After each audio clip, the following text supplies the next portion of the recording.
Hello viewers, ಎಲ್ಲರೂ ಕ್ಷೇಮವಾಗಿದ್ದೀರಾ, ಸೌಖ್ಯವಾಗಿದ್ದೀರಾ, ದೇವರ ನಾಮಜಪವನ್ನು ಮಾಡ್ತಾ ಇದ್ದೀರಾ ಅಂತ ಭಾವಿಸ್ತಾ ಇವತ್ತು ಕಳೆದ ತಿಂಗಳ ಎನರ್ಜಿ ನಿಮ್ಮ ಜೀವನದಲ್ಲಿ ಹೇಗಿತ್ತು, ಏನೇನೆಲ್ಲ ನಿಮ್ಮ ಲೈಫಲ್ಲಿ ಆಯಿತು ಅನ್ನೋದನ್ನು ತಿಳಿಸ್ಲಿಕ್ಕೆ ಈ ಒಂದು ವಿಡಿಯೋ ಮಾಡ್ತಾಯಿದ್ದೀನಿ. ಹಾಗೆ ಇದು ಪಾರ್ಟ್ 1. ಇನ್ನೊಂದು ಪಾರ್ಟ್ 2 ಮುಂದಿನ ತಿಂಗಳು ಯಾವ ಎನರ್ಜಿಯಲ್ಲಿ ನೀವು ಇರ್ತೀರಾ, ನಿಮ್ಮ ಇಷ್ಟ ದೇವರು ಏನು ನಿಮಗೆ ತಿಳಿಸ್ಕೊಡ್ತಾ ಇದ್ದಾರೆ ಅಂತ ಹೇಳಿ ಪಾರ್ಟ್ 2 ವಿಡಿಯೋ ಮಾಡ್ತೀನಿ. ಸೊ ಮನಿ ಸ್ಪೆಲ್ ಜಾರ್ಗೆ ತುಂಬ ಒಳ್ಳೆ ರೆಸ್ಪಾನ್ಸ್ ಬಂತು. ಸೊ ಯಾರ್ಯಾರೆಲ್ಲ ಅದನ್ನು ಮಾಡಿಸ್ಕೊಂಡಿದ್ದೀರಾ, ನಿಮ್ಮ ಲೈಫಲ್ಲಿ ಚೇಂಜಸ್ ಆಗಿದೆ ಅಂತ ನನಗೆ ಫೀಡ್ಬ್ಯಾಕ್ ಕಳಿಸ್ತಾ ಇದ್ದೀರಾ. Thank you. ಈ ಒಂದು ನಾನು ಕಲಿತಿರೋ ವಿದ್ಯೆನ ಯೂಸ್ ಆಗಲಿಕ್ಕೆ ಅಂದರೆ ಒಂದಷ್ಟು ಜನಕ್ಕಾದರೂ ಹೆಲ್ಪ್ ಆದರೆ ಅದಕ್ಕಿಂತ ಸಂತೋಷದ ವಿಷಯ ಬೇರೆ ಇಲ್ಲ. ಸೊ ಯಾರ್ಯಾರೆಲ್ಲ ಮನಿ ಸ್ಪೆಲ್ ಜಾರನ್ನು ಮಾಡಿಸ್ಕೊಂಡ್ರೆ ಅದನ್ನು ನಿಮ್ಮ ಹತ್ರನೇ ಇಟ್ಕೊಳ್ಳಿ. ಅದು ನಿಮ್ಮ ಎನರ್ಜಿ ಸರ್ಕಲ್ನಲ್ಲೇ ಇರಬೇಕು. ಇದರಿಂದ ನಿಮ್ಮ ಲೈಫಲ್ಲಿ ಅಬಂಡೆನ್ಸು ಪ್ರಾಸ್ಪರಿಟಿ ಹೆಚ್ಚಾಗ್ತಾ ಹೋಗುತ್ತೆ. ಹಾಗೆ ಈಗ ಬರೋಂತಹ ತಿಂಗಳಲ್ಲಿ ಪಿತೃಪಕ್ಷ ಇರೋದರಿಂದ ಮತ್ತು ನವರಾತ್ರಿ ಇರೋದರಿಂದ 2 ಸ್ಪೆಲ್ ಜಾರನ್ನು ನಾನು ಮಾಡಬೇಕು ಅಂತ ಅಂದ್ಕೊಂಡಿದ್ದೀನಿ. ಒಂದು ನಿಮ್ಮ ಆನ್ಸಿಸ್ಟರ್ ಕರ್ಸು ಏನಾದರೂ ಇದ್ದರೆ ಅದಕ್ಕೋಸ್ಕರ, ಮತ್ತು ದುರ್ಗಾ ಮಾತೆ ಬ್ಲೆಸ್ಸಿಂಗ್ಸು ನಿಮ್ಮ ಲೈಫಲ್ಲಿ ಲವ್ ಸ್ಪೆಲ್ ಜಾರನ್ನು ಮಾಡಬೇಕು. ಈ 2 ನಾನು ಮಾಡ್ತೀನಿ. ನಿಮ್ಮ ಆನ್ಸಿಸ್ಟ್ರಲ್ ಕರ್ಸ್ ಏನಾದರೂ ಇದ್ದರೆ, ನಿಮಗೆ ಹಣ ಎಲ್ಲಾದರೂ ಸ್ಟಕ್ ಆಗುತ್ತೆ, ಮತ್ತು ಮನೆಯಲ್ಲಿ ಜಗಳ ಅಥವಾ ಮಕ್ಕಳಾಗಲ್ಲ, ಇದೆಲ್ಲ ಕೆಲವೊಂದು ಸಿಮ್ಟಮ್ಸು. ನಿಮ್ಮ ಕುಂಡಲಿನಿ ಅದನ್ನು ಬೇರೆಯವ್ರಿಗೆ ತೋರಿಸಿದ್ರು ಕೂಡ ಅವರು ಹೇಳ್ತಾರೆ ಪಿತೃದೋಷ ಇದೆಯಾ ಇಲ್ವಾ ಅಂತ. ಈ ಸಿಮ್ಟಮ್ಸ್ ನೋಡಿದ್ರೂ ಕೂಡ ನಿಮಗೆ ಗೊತ್ತಾಗುತ್ತೆ. ಸೊ ಈ ಥರ ಇರೋರು ಯಾರ್ಯಾರೆಲ್ಲ ನೀವು ಅದರಿಂದ ಮುಕ್ತಿ ಪಡಿಬೇಕು ಅಂತ ಅಂದ್ಕೊಂಡಿದ್ದೀರಾ, ಸೊ ನನ್ನ ನಂಬರನ್ನು ನಾನು ಡಿಸ್ಕ್ರಿಪ್ಷನ್ ಬಾಕ್ಸಲ್ಲಿ ಕೊಟ್ಟಿರ್ತೀನಿ. ನನಗೆ ಮೆಸೇಜ್ ಮಾಡಿ ಇದರ ಸದುಪಯೋಗ ಪಡ್ಕೊಳ್ಳಿ. ಮತ್ತು ರಿಲೇಷನ್ಶಿಪ್ಪಲ್ಲಿ ನೀವು ತುಂಬ ಸಫರ್ ಆಗ್ತಾ ಇರ್ತೀರಾ, ಅಂದರೆ ಇದು ಎಥಿಕಲಿ ಕರೆಕ್ಟ್ ಇರೋರಿಗೆ ಮಾತ್ರ ನಾನು ಮಾಡಿಕೊಡ್ತೀನಿ. ಅಂದರೆ ನಿಮ್ಮ ಪತಿ ಪತ್ನಿ ಅಥವಾ ನಿಜವಾಗ್ಲೂ ನೀವು ಒಬ್ಬರನ್ನ ಇಷ್ಟಪಡ್ತಾ ಇದ್ದೀರಾ, ಅವ್ರನ್ನ ಮದುವೆ ಆಗಬೇಕು ಅವರ ಒಪ್ಪಿಗೆಯಿಂದ ಅಂತ ಏನಾದರೂ ಅಂದ್ಕೊಂಡಿದ್ರೆ, ಸೊ ನೀವು ಲವ್ ಸ್ಪೆಲ್ ಜಾರನ್ನ ಕೂಡ ಮಾಡಿಸ್ಬೋದು. ಯಾರ್ಯಾರಿಗೆಲ್ಲ ಆಸಕ್ತಿ ಇದೆ ನನ್ನ ನಂಬರ್ಗೆ ಮೆಸೇಜ್ ಮಾಡಿ ಅಂತ ಹೇಳ್ತಾ ಬನ್ನಿ. ನಿಮ್ಮ ಈ ಕಳೆದು ಹೋದ ತಿಂಗಳ ಎನರ್ಜಿ ನಿಮ್ಗೆ ಯಾವಾಗ ಸಿಗತ್ತೆ ಆ ಹಿಂದಿನ ತಿಂಗಳ ಎನರ್ಜಿಗೆ ಇದು ರೆಸೊನೇಟ್ ಆಗುತ್ತೆ. ಸೊ ಏನೇನೆಲ್ಲ ಇಲ್ಲಿ ನೀವು ಫೇಸ್ ಮಾಡಿದ್ದೀರಾ ಅಂತ ಹೇಳಿ ಇಲ್ಲಿ ನಿಮ್ಮ ಯೂನಿವರ್ಸ್ ನಿಮಗೆ ಹೇಳ್ತಾ ಇದೆ. ಫಸ್ಟು ಮೆಜಿಷಿಯನ್ ಕಾರ್ಡ್ ಬಂದಿದೆ. ನಿಮಗೆ ಎಲ್ಲ ರೀತಿಯ ಪೊಟೆನ್ಷಿಯಾಲಿಟಿ ಇದೆ. ಏನೇ ಸಮಸ್ಯೆಯಿಂದ ಹೊರಗಡೆ ಬರೋದಕ್ಕೂ ಆ ಒಂದು ಶಕ್ತಿ ನಿಮಗಿದೆ. ಯೂನಿವರ್ಸ್ ಬ್ಲೆಸ್ಸಿಂಗ್ಸ್ ಇದೆ, ಸಪೋರ್ಟ್ ಇದೆ, ನಿಮ್ಮ ಇಷ್ಟ ದೇವರು ನಿಮ್ಮ ಕಡೆ ಇದ್ದಾರೆ. ನಿಮಗೆ ಬೇಕಾದಂತಹ ಹಣವನ್ನು ಸಂಪಾದನೆ ಮಾಡೋದಕ್ಕೂ ಕೂಡ ನಿಮಗೆ ಎನರ್ಜಿ ಇದೆ, ಪೊಟೆನ್ಷಿಯಾಲಿಟಿ ಇದೆ. ಎಮೋಷನಲಿ ನೀವು ಬ್ಯಾಲೆನ್ಸನ್ನು ಕಂಡುಕೊಳ್ಳೋ ಅಂತಹ ಶಕ್ತಿ ಕೂಡ ಇದೆ. ಆದರೆ ನೀವು ಏನು ಮಾಡ್ತಾ ಇದ್ದೀರಾ, ಇಲ್ಲಿ ಯಾರನ್ನು ತುಂಬ ಹಚ್ಕೊಂಡು ಈ ತಿಂಗಳು ತುಂಬ ಸಫರ್ ಆಗಿದ್ದೀರಾ. ಯಾವುದೋ ಒಂದು ಸಿಚುವೇಶನ್ನು ಅಥವಾ ಒಬ್ಬ ವ್ಯಕ್ತಿ ಅಥವಾ ಒಂದು ಯಾವುದೋ ಬೇಡವಾದಂತಹ ಅಹಿತಕರ ಘಟನೆ ನಡೆದಿದೆ, ಅದನ್ನು ನೀವೇನು ಮಾಡ್ತಾ ಇದ್ದೀರಾ, ಅದರಲ್ಲಿ ಯೋಚನೆಯಲ್ಲೇ ಮುಳುಗು ಹೋಗಿ ನಿಮ್ಮಲ್ಲಿರೋ ಅಂತಹ ಎಬಿಲಿಟಿನೇ ನೀವು ಮರ್ತುಬಿಟ್ಟಿದ್ದೀರಾ. ನಿಮ್ಮ ಜೀವನದಲ್ಲಿ ನಿಮಗೆ ಬೆಲೆ ಕೊಡದೇ ಇರೋವಂತಹ ತುಂಬ ರೂಡಾಗಿ ಬಿಹೇವ್ ಯಾರೋ ನಿಮಗೆ ತುಂಬ ನೋವು ಮಾಡಿದ್ದಾರೆ. ನಾನು ಹೇಳಿದಂಗೆ ಆಗಬೇಕು, ನಾನು ಹೇಳಿದ್ದೇ ನಡಿಬೇಕು ಅಂತ ಹೇಳಿ ನಿಮಗೆ ಯಾರೋ ತುಂಬ ಹರ್ಟ್ ಮಾಡಿದ್ದಾರೆ. ಸೊ ಇದರಿಂದ ನೀವು ತುಂಬ ಯೋಚನೆಯಲ್ಲಿ ತುಂಬ ದುಃಖದಲ್ಲಿ ಈ ಕೆಲವೊಂದು ದಿನ ಕಳೆದಿದ್ದೀರಾ. 7 ರಿಂದ 8 ದಿನ ಅಂತಲೇ ಹೇಳಬಹುದು. ಸೊ ಮತ್ತು ಹಣಕ್ಕೆ ಪಟ್ಟಂಗೂ ಕೂಡ ನೀವು ಸ್ವಲ್ಪ ನಿಮ್ಮ ಹತ್ರ ಇದ್ದರೂ ಕೂಡ ಆ ಒಂದು ನನ್ನ ಹತ್ರ ಇದೆ ಅನ್ನೋ ಅಂತಹ ಒಂದು ಎನರ್ಜಿ ನಿಮಗೆ ಬಂದಿಲ್ಲ. ಲ್ಯಾಕ್ನೆಸ್ಸು ಈ ತಿಂಗಳು ನಿಮಗೆ ಕಾಡಿದೆ.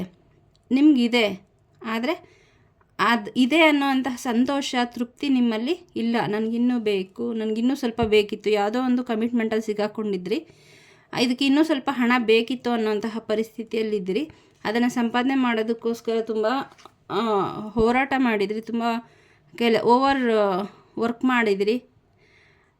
ಸೊ ಮತ್ತು ಇಲ್ಲಿ ನಿಮ್ಮ ಜೀವನದಲ್ಲಿ ಯಾರೋ ಇಬ್ಬರು ಅಥವಾ ನಿಮ್ಮ ಇಷ್ಟಪಟ್ಟಂಥವರು ನಿಮ್ಮಿಂದ ಬಿಟ್ಟು ಹೊರಗಡೆ ಹೋಗಿದ್ದಾರೆ. ಮತ್ತು ನಿಮ್ಮ ಸುತ್ತ ಇರುವಂತಹ ಕೆಲವು ಸ್ನೀಕಿ ಪೀಪಲಿಂದ ನೀವೇ ಮೋಸಕ್ಕೆ ಒಳಗಾಗಿದ್ದೀರಾ ಅಂತ ಹೇಳಿ ಇಲ್ಲಿ ಮೆಸೇಜ್ ಬರ್ತಾ ಇದೆ. ಸೊ ಇದೆಲ್ಲ ಇದ್ದರೂ ಕೂಡ ನಿಮಗೆ ಯೂನಿವರ್ಸ್ನ ಸಪೋರ್ಟ್ ಇರೋದ್ರಿಂದ ಇದಷ್ಟು ನಿಮ್ಮ ಜೀವನದಲ್ಲಿ ತುಂಬ ಕೆಟ್ಟದ್ದಾಗೋದಕ್ಕೆ ಎಲ್ಲ ಪ್ರಯತ್ನ ಪಟ್ಟರು ನಿಮ್ಮ ಸುತ್ತ ಇರೋರು. ಆ ದೇವರ ಆಶೀರ್ವಾದ ನಿಮಗೆ ಇರೋದ್ರಿಂದ ಅಲ್ಲಿಂದ ಸ್ವಲ್ಪ ಅವರು ನಿಮ್ಮನ್ನು ಕಾಪಾಡಿದ್ದಾರೆ. ನಿಮಗೆ ಅನಿಸಿರ್ಬೋದು ಈ ತಿಂಗಳು ನನಗೇನು ಅಂತ ವ್ಯತ್ಯಾಸ ಆಗಲಿಲ್ಲ, ಏನೂ ನಾನು ಸಾಧನೆ ಮಾಡಲಿಲ್ಲ ಅಂತ, ದೇವರೇನು ಸಹಾಯ ಮಾಡಲಿಲ್ಲ ಅಂತ. ಬಟ್ ಇಲ್ಲ, ನಿಮ್ಮ ಲೈಫಲ್ಲಿ ಏನೇನೋ ತುಂಬ ಕೆಟ್ಟದಾಗೋಕ್ಕೆ ನಿಮ್ಮ ಸುತ್ತ ಇರೋರೆಲ್ಲ ಪ್ರಯತ್ನ ಪಟ್ಟರು ಕೂಡ ಯೂನಿವರ್ಸ್ ನಿಮಗೆ ಗೊತ್ತಿಲ್ಲದೆ ಇರೋಂತಹ ಕೆಲವೊಂದು ಆಘಾತಕಾರಿ ಏನು ಆಕ್ರಮಣ ಅಂತಾರಲ್ಲ, ಸೊ ಆ ಥರ ಅದು ಬ್ಲ್ಯಾಕ್ ಮ್ಯಾಜಿಕ್ ಆಗಿರ್ಬೋದು, ಎಮೋಷನಲ್ ಸೈಕಿಕ್ ಅಟ್ಯಾಕ್ಸ್ ಆಗಿರಬಹುದು, ಅಥವಾ ಯಾರಾದರೂ ಶಾಪ ಹಾಕಿದ್ದಿರ್ಬೋದು. ಈ ಥರ ಏನೇನೋ ನಿಮ್ಮ ಸುತ್ತ ಆಗಿದ್ರೂ ಕೂಡ ನೀವು ಸೇಫ್ ಆಗಿದ್ದೀರಾ. ನೋವು ಆಗಿದೆ, ಇಲ್ಲ ಅಂತಿಲ್ಲ, ಬಟ್ ಅಷ್ಟು ನಿಮಗೆ ನೋವಾಗಿಲ್ಲ. ಯಾಕಂದರೆ ನಿಮ್ಮ ಇಷ್ಟ ದೇವರು ನಿಮ್ಮನ್ನು ಕಾಪಾಡಿದ್ದಾರೆ.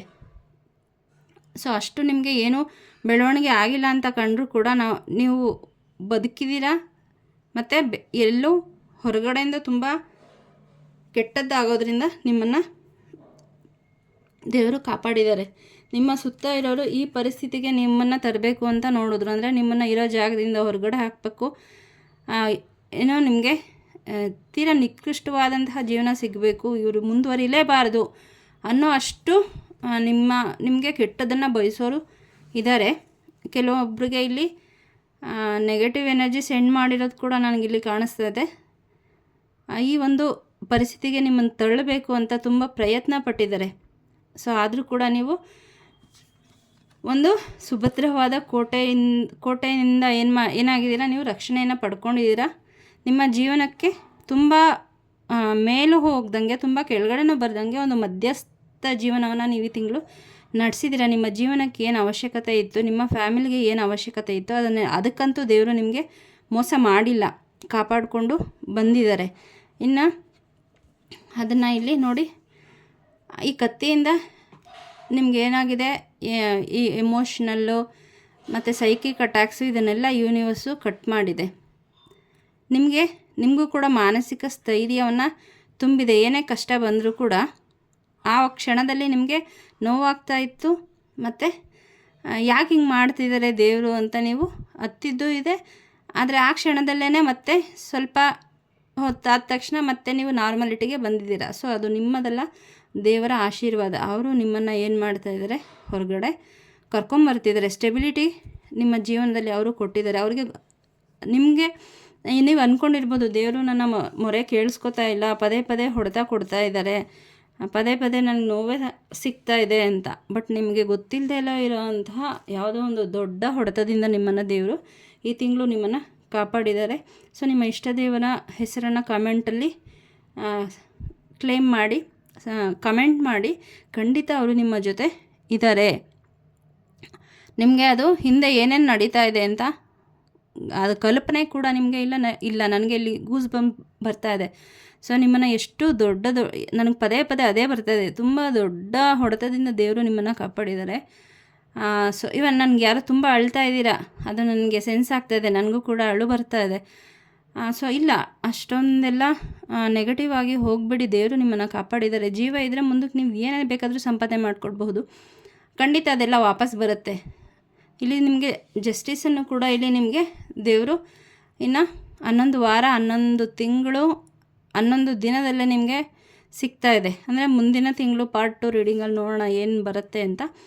ಖಂಡಿತ ನೀವಂತೂ ದೇವರು ನಿಮ್ಮನ್ನು ನೋಡಿ ಇಲ್ಲಿ ನಿಮ್ಮ ಸುತ್ತ ತನ್ನ ಗುರಾಣಿ ಕತ್ತಿಯನ್ನು ಹಿಡ್ಕೊಂಡು ನಿಮ್ಮ ಸುತ್ತ ಕಾವಲು ನಿಂತಿದ್ದಾರೆ. ಯಾರಿಗೆ ಸಿಗುತ್ತೆ ಅಲ್ವ ಈ ಭಾಗ್ಯ, ಖಂಡಿತ ನೀವು ಈ ವಿಡಿಯೋ ನಿಮ್ಮ ಮುಂದೆ ಬಂದಿದೆ, ನೀವು ಬಹಳ ಅದೃಷ್ಟವಂತರು. ನಿಮಗೆ ನಿಮ್ಮ ದೇವರ ಅನುಗ್ರಹ ಇದೆ, ಅವರು ನಿಮ್ಮನ್ನು ಕಾಪಾಡ್ತಿದ್ದಾರೆ. ಅದು ಈ ಗಳಿಗೆಯಲ್ಲಿ ಈ ಕ್ಷಣದಲ್ಲಿ ಏನೋ ರಿಸಲ್ಟ್ ನಿಮ್ಗೆ ಗೊತ್ತಾಗ್ತಿಲ್ಲ ಅಂತ ಅನ್ನಿಸ್ತಾ ಇರಬಹುದು, ಆದರೆ ದೊಡ್ಡ ಪ್ರೊಟೆಕ್ಷನು ನಿಮಗೆ ನಿಮ್ಮ ಇಷ್ಟ ದೇವರು. ಸೊ ಇಲ್ಲಿ ಕಿಂಗ್ ಆಫ್ ಪೆಂಟಕಲ್ಸ್ ಕೂಡ ಇಲ್ಲಿ ಬಂದಿದೆ, ಅವರು ನಿಮ್ಮನ್ನು ಕಾಯ್ತಾ ಇದ್ದಾರೆ. ಹಾಗಾಗಿ ಇಲ್ಲಿ ನೋಡಿ 9 ಆಫ್ ಪೆಂಟಕಲ್ಸ್, ನಿಮ್ಮ ಕುಲದೇವರ ಎನರ್ಜಿ ಕೂಡ ಇಲ್ಲಿ ಬರ್ತಾ ಇದೆ. ನಿಮ್ಮ ಕುಲದೇವರು ಗಂಡು ದೇವರು ಹೆಣ್ಣು ದೇವರು ಅಂತ ಪ್ರತಿಯೊಬ್ಬರಿಗೂ ಇರ್ತಾರೆ ಅಲ್ವಾ. ಸೊ ಅವರು ನಿಮ್ಮ ರಕ್ಷಣೆಗೆ ನಿಂತಿದ್ದಾರೆ. ಯಾಕಂದರೆ ನೀವು ಅವರ ಕುಲದಲ್ಲಿ ಹುಟ್ಟಿದ್ದೀರ. ನಿಮ್ಮ ಜವಾಬ್ದಾರಿ ಅವರದ್ದು. ಮೇಲಾಗಿ ನಿಮ್ಮ ಆ ಇನ್ನೋಸೆನ್ಸು, ನಿಮ್ಮ ಧಾರ್ಮಿಕ ರೀತಿಯಲ್ಲಿ ಅಂದರೆ ಜನರಿಗೆ ಕಷ್ಟದಲ್ಲಿ ಮರುಗುವಂಥದ್ದಾಗಿರ್ಬೋದು, ಬೇರೆಯವ್ರಿಗೆ ನಿಮಗೆ ಕಷ್ಟ ಇದ್ದರೂ ಕೂಡ ಬೇರೆ ಯಾರೋ ಸಹಾಯ ಕೇಳ್ಕೊಂಡು ಬಂದರೆ ನಿಮ್ಮ ಕಷ್ಟನ ಲೆಕ್ಕಿಸದೆ ನೀವು ಸಹಾಯ ಮಾಡ್ತಿರಬಹುದು. ಇದರಿಂದ ಅವರು ನಿಮ್ಮ ಬಗ್ಗೆ ತುಂಬ ಖುಷಿ ಪಡ್ತಿದ್ದಾರೆ. ಹಾಗಾಗಿ ಬೇರೆ ಎಲ್ರಿಗಿಂತ ನಿಮಗೆ ಅವರ ರಕ್ಷಣೆ ತುಂಬ ಚೆನ್ನಾಗಿದೆ. ನಿಮಗೆ ರಕ್ಷಣೆ ಇದೆ, ನೀವು ಒಬ್ಬರೇ ಆ ರಕ್ಷಣೆ ಏನು ಆ ಪವರನ್ನು ನೀವು ಯೂಸ್ ಮಾಡ್ಕೋತಾ ಇಲ್ಲ. ನಿಮ್ಮ ಸುತ್ತಮುತ್ತ ಇರೋರು, ನಿಮ್ಮ ಲವ್ಡ್ ಒನ್ಸ್ ಏನಿದ್ದಾರೆ ಅವರ ಬಗ್ಗೆನೂ ನೀವು ಯೋಚನೆ ಮಾಡ್ತಾಯಿದ್ದೀರ. ಇಲ್ಲಿ ಹೇಳ್ತಾ ಇದ್ದಾರೆ, ಏನೂ ಯೋಚನೆ ಮಾಡಬೇಡಿ, ನಿಮಗೆ ದೇವರು ನಿಮ್ಮ ಹಾಗೂ ನಿಮ್ಮ ಪ್ರೀತಿ ಪಾತ್ರರು, ನಿಮ್ಮ ಕುಟುಂಬದವರಿಗೆ ರಕ್ಷಣೆಯನ್ನು ಕೂಡ ಕೊಡ್ತಾ ಇದ್ದಾರೆ. Just because of you. ನೀವು ಮಾಡ್ತಾ ಇರೋವಂತಹ ನಾಮ ಜಪ, ಒಳ್ಳೆಯ ಧರ್ಮದ ಕೆಲಸಗಳು ನಿಮ್ಮನ್ನು ಹಾಗೆ ನಿಮ್ಮ ಕುಟುಂಬವನ್ನು ಕಾಯ್ತಾ ಇದೆ. Big blessings is ahead. ನಿಮಗೆ ಮುಂದಕ್ಕೆ ದೇವರಿಂದ ಇನ್ನು ಮುಂದೆ ನಿಮಗೆ ಏನಿಷ್ಟು ದಿನ ನಿಮಗೆ ಕಾಣದೇ ಇರೋವಂತಹ ತೊಂದರೆಗಳಿಂದ ದೇವರು ಕಾಪಾಡಿದ್ದಾರೆ.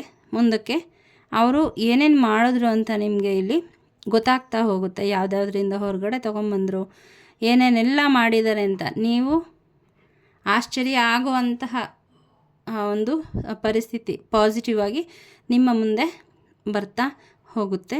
ಸೊ ಏನು ಗಾಬರಿ ಆಗಬೇಡಿ. ಏನೇನೆಲ್ಲ ನೋವನ್ನು ನೀವು ತಿಂದಿದ್ದೀರಾ, ಸೊ ಅದಕ್ಕೆಲ್ಲ ಗ್ರ್ಯಾಟಿಟ್ಯೂಡ್ ಹೇಳಿ. ಇದರಿಂದ ಈ ಪರಿಸ್ಥಿತಿ ಎದುರಾಗಿದ್ದರಿಂದ ನಿಮ್ಮವ್ರು ಯಾರು, ಹೊರಗಡೆಯವ್ರು ಯಾರು ಅಂತ ಹೇಳಿ ನಿಮಗೆ ತಿಳ್ಕೊಳ್ಳಿಕ್ಕೆ ಸಹಾಯ ಆಯಿತು. ಮತ್ತು ನಿಮ್ಮಲ್ಲಿರುವಂತಹ ಆ ಪೊಟೆನ್ಷಿಯಾಲಿಟಿ, ನಿಮ್ಮ ಒಂದು ಎಷ್ಟು ನಿಮಗೆ ಎಬಿಲಿಟಿ ಇದೆ ಅನ್ನೋದು ಹೊರಗಡೆ ಬರೋದಕ್ಕೆ ಇಲ್ಲಿ ಸಹಾಯ ಆಯಿತು. ಯಾರು ನಿಮ್ಮನ್ನು ಬಿಟ್ಟು ಹೋಗಿದ್ದಾರೆ ಅವ್ರ ಬಗ್ಗೆ ಯೋಚನೆ ಮಾಡಬೇಡಿ. ಅವ್ರಿಗೆ ನೀವು ಏನು, ನಿಮ್ಮ ಪ್ರೀತಿ ಏನು, ನೀವೆಷ್ಟು ಒಳ್ಳೆಯವರು, ನಿಮ್ಮನ್ನು ಬಿಟ್ಟು ಹೋಗಿ ನಾನೇ ತಪ್ಪು ಮಾಡಿದೆ ಅಂತ ಹೇಳಿ ಅವರು ಒಂದಿನ ಬರ್ತಾರೆ. ಆದರೆ ಅವರನ್ನು ಸೇರಿಸ್ಬೇಕೋ ಬೇಡವಾ ಅನ್ನೋದು ನೀವು ಯೋಚನೆ ಮಾಡಬೇಕಾಗುತ್ತೆ. ಬಿಕಾಸ್ ತಪ್ಪು ಮಾಡೋರಿಗೆ ಪದೇ ಪದೇ ಅವಕಾಶ ಕೊಟ್ಟರೆ ಮತ್ತೆ ನೀವು ನೋವು ತಿಂತೀರ.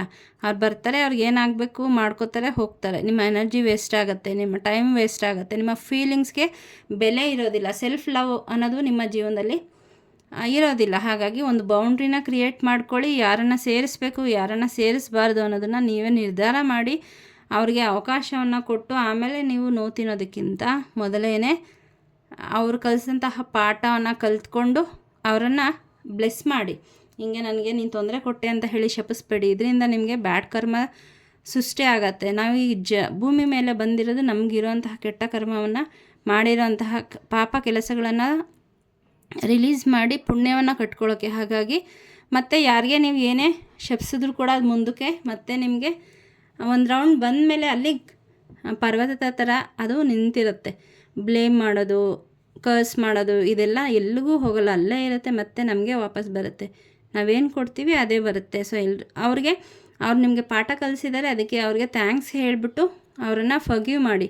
ಫರ್ಗಿವ್ ಮಾಡಿದ್ರೆ ನಿಜವಾಗ್ಲೂ ಅದು ಎಷ್ಟು ಒಳ್ಳೆ ಒಂದು ಎನರ್ಜಿ ಅಂತಂದರೆ ನಿಮ್ಮ ಜೀವನ ಹೇಗೆ ಬದಲಾಗುತ್ತೆ ಅಂತ ನೀವೇ ನೋಡ್ತೀರಾ. ಯಾರೇ ನಿಮ್ಗೆ ಏನೇ ಕೆಟ್ಟದ್ದು ಮಾಡಿದರೂ ಕೂಡ ಅವ್ರನ್ನ ಶಪಿಸ್ತಾ ಕೂತ್ಕೋಬೇಡಿ. ಅವರಿಂದ ಏನು ಪಾಠ ಕಲ್ತಿರ್ತೀರ ಆ ಪಾಠ ಕಲ್ತ್ಕೊಂಡು ಅವ್ರಿಗೆ ಒಂದು ಥ್ಯಾಂಕ್ಸ್ ಹೇಳಿ ಗ್ರ್ಯಾಟಿಟ್ಯೂಡ್ ಕೊಡಿ. ಏನೋ ಒಂದು ಸೋಲ್ ಕಾಂಟ್ರಾಕ್ಟ್ ಇರುತ್ತೆ ನಿಮ್ಮ ಮತ್ತು ಅವರ ಮಧ್ಯೆ, ಹಾಗಾಗಿ ಅವ್ರು ಹಾಗೆ ಮಾಡಿರ್ತಾರೆ.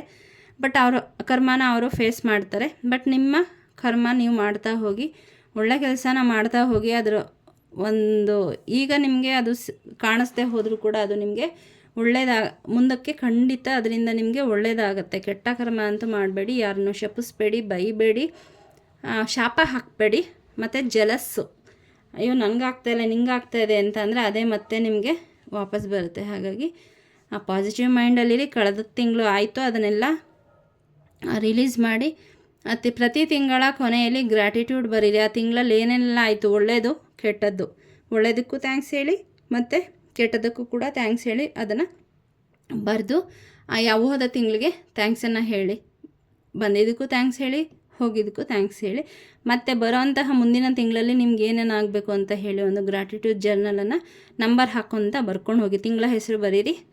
I am so very grateful for upcoming. ಮುಂದಿನ ತಿಂಗಳು ಬರೋವಂತಹ ಈ ಎಲ್ಲದಕ್ಕೂ ನಾನು ಆಭಾರಿಯಾಗಿರ್ತೀನಿ, ಗ್ರ್ಯಾಟಿಟ್ಯೂಡ್ ತೋರಿಸ್ತೀನಿ ಅಂತ ನಿಮ್ಗೆ ಈ ತಿಂಗಳು ಏನೇನು ಬೇಕು ಬರೋವಂಥ ತಿಂಗಳಲ್ಲಿ ಎಲ್ಲ ಒಂದೊಂದು ಲಿಸ್ಟನ್ನು ಮಾಡಿ ಅದಕ್ಕೆ ನಿಮ್ಮ ಇಷ್ಟ ದೇವರ ಮುಂದೆ ಇಟ್ಟು ಪ್ರಾರ್ಥನೆ ಮಾಡ್ಕೊಳ್ಳಿ. ನನಗೆ ಈ ತಿಂಗಳು ಇದನ್ನೆಲ್ಲ ನೀವು ಆಲ್ರೆಡಿ ನನಗೆ ಮಾಡಿಕೊಟ್ಟಿದ್ದೀರಾ, ನನಗೆ ಆಶೀರ್ವಾದ ಮಾಡಿದ್ದೀರಾ, ಕೊಟ್ಟಿದ್ದೀರಾ, ಅದಕ್ಕಾಗಿ ನಿಮಗೆ ಧನ್ಯವಾದಗಳು ಅಂತ ಹೇಳ್ತಾ ನಿಮ್ಮ ಇಷ್ಟ ದೇವರ ಮುಂದೆ ಇಟ್ಟರೆ ಅವ್ರಿಗೆ ಬೇರೆ ದಾರಿನೇ ಇರೋಲ್ಲ. ಯಾಕಂದರೆ ನಾವು ಆಲ್ರೆಡಿ ಅವ್ರು ಮಾಡಿಕೊಟ್ಟಿದ್ರೆ ಅಂತ ಕೃತಜ್ಞತೆಯನ್ನು ಸಲ್ಲಿಸಿರ್ತೀವಿ ಅಲ್ವ, ಹಾಗಾಗಿ ಅದರಲ್ಲಿ ಎಷ್ಟೋ ವಿಶಸ್ಸು ಫುಲ್ಫಿಲ್ ಆಗುತ್ತೆ. ಸೊ ಇದೊಂದು ಅಭ್ಯಾಸವನ್ನು ಪ್ರತಿ ತಿಂಗಳ ಕೊನೆಯಲ್ಲಿ ಮಾಡೋದನ್ನು ರೂಢಿ ಮಾಡ್ಕೊಳ್ಳಿ. ನಿಮ್ಮ ಜೀವನ ಅಲ್ಲಿ ಬದಲಾವಣೆ ಆಗುವಂತಹ ಬದಲಾವಣೆ ನೀವೇ ನೋಡ್ತಾ ಹೋಗ್ತೀರಾ. ಸೊ ಇವತ್ತು ಕೊಟ್ಟಂತಹ ಆ ಮೆಸೇಜು ನಿಮಗೆ ರೆಸೊನೇಟ್ ಆಗಿದೆ ಅಂತ ಅಂದ್ಕೊತೀನಿ. ಯಾರ್ಯಾರು ರೆಸೊನೇಟ್ ಆಗಿಲ್ಲ ಅದು ಬೇರೆಯವ್ರಿಗೆ ಬಿಟ್ಬಿಡಿ, ಎಷ್ಟು ರೆಸೊನೇಟ್ ಆಗಿದೆ ಅದು ನಿಮಗೆ ತೊಗೊಳ್ಳಿ.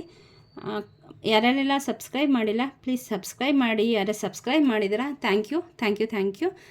ಲೈಕ್ ಮಾಡಿ, ಶೇರ್ ಮಾಡಿ, ಈ ಒಂದು ಮೆಸೇಜ್ ಬೇರೆಯವ್ರಿಗೂ ತಲುಪಿಸ್ಕೊಡಿ ಅಂತ ಕೇಳ್ತಾ ಥ್ಯಾಂಕ್ ಯು.